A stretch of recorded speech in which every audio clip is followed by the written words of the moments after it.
हरियाणा में बीजेपी की खट्टर सरकार की पता नहीं युवाओं के साथ क्या दुश्मनी है। युवाओं को बेरोजगारी कहते हैं, हरियाणा के अंदर खट्टर साहब की कम हो रही है, लेकिन खट्टर साहब ग्रुप डी की 13,000 पोस्ट के लिए 13,75,000 हरियाणा के युवाओं ने आवेदन किया और जब वो परीक्षा देने के लिए आए तो आपने इंतजाम के नाम पे कुछ नहीं किया।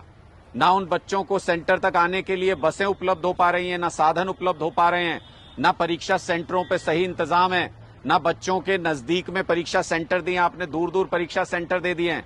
युवाओं को क्यों परेशान कर रहे हैं खट्टर साहब?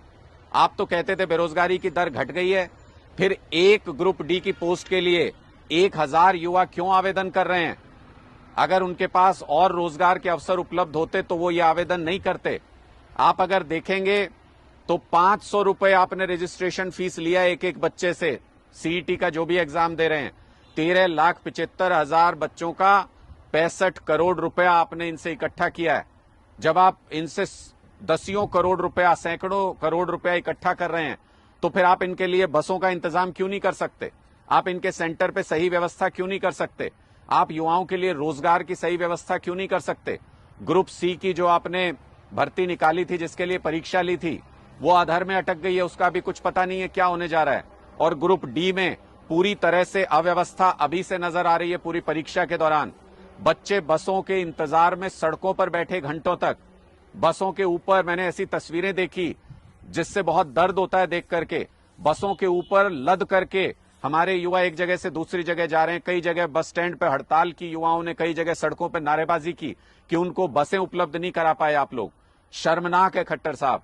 इन युवाओं को रोजगार उपलब्ध कराना आपकी जिम्मेदारी है। हरियाणा में इस वक्त 2 लाख सरकारी नौकरियों के पद खाली हैं और आप इन बच्चों को बरगलाना, बहकाना बंद कीजिए। ये कुछ कुछ नौकरियां निकाल के एक मुश्त 2 लाख सरकारी नौकरी निकालिए और उन पर युवाओं को भर्ती कीजिए, तभी जाके बेरोजगारी से हरियाणा को कुछ राहत मिलेगी।